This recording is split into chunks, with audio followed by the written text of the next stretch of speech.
So today we are going over how to do the V-stitch.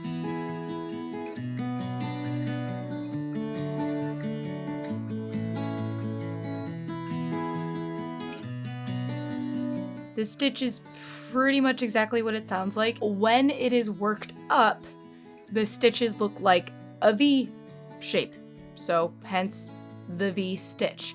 Basically, what you will be doing is you are doing a double crochet increase into one stitch, but there is a chain space between your double crochets.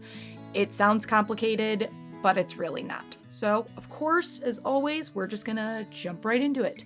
I have a starting double crochet foundation of 15 stitches, and here we go. To get started, all you gotta do is chain one and turn.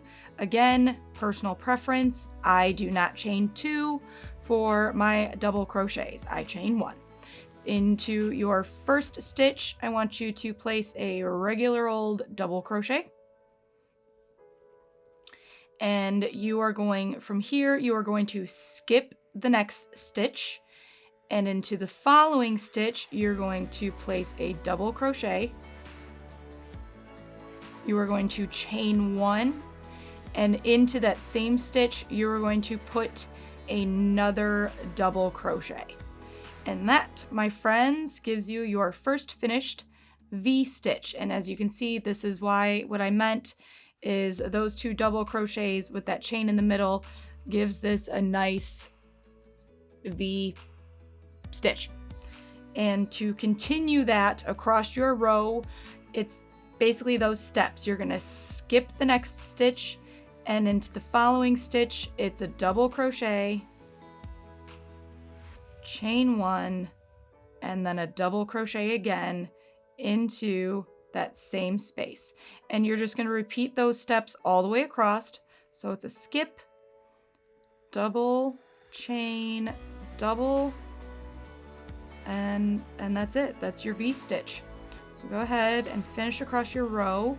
When you make it to the end, you should have two stitches that you have not worked into, and I will show you how to finish your row. So I have two stitches remaining once I'm done with this V-stitch.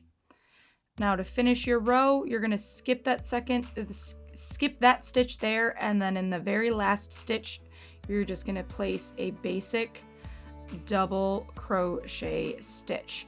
Depending on the pattern that you're working, it will depend on how your next row goes. But for sake of just kind of showing you one way to do it, chain one and turn your work, and then place a double crochet into that very first stitch again. And then from here, what you're going to do across your work is into those chain one spaces, all those spaces between those two double crochets, you're going to do a V-stitch again. So into each of those chain spaces, you're going to double crochet, chain one, and double crochet again, all into the same space. And you're going to repeat that all the way across your work, and you should end with a single double crochet into the very last double crochet of the row.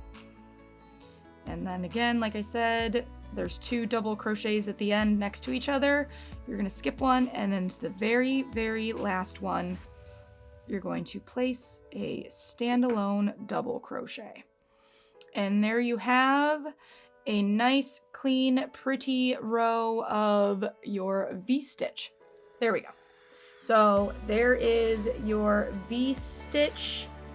And like I said, you can see the very pretty V effect you got in there. I don't know, like I said, it's a great stitch. I've used it for a few things. Like I said, I do use it in my Crazy 8's hooded cowl pattern. I will link in the description below. But yeah, it's a good standalone stitch, and it's a good stitch to be worked with other stitches. I know, like I said, the pineapple stitch will start with a V-stitch sometimes. Fans and shell stitches usually end up being worked in between that V-stitch. It's great for a multitude of things. But yeah, so there you go. Another quick, simple, easy very beginner friendly stitch to know. I hope you enjoyed it. If you do, please make sure you subscribe, and I will catch you in the next one. Toodles!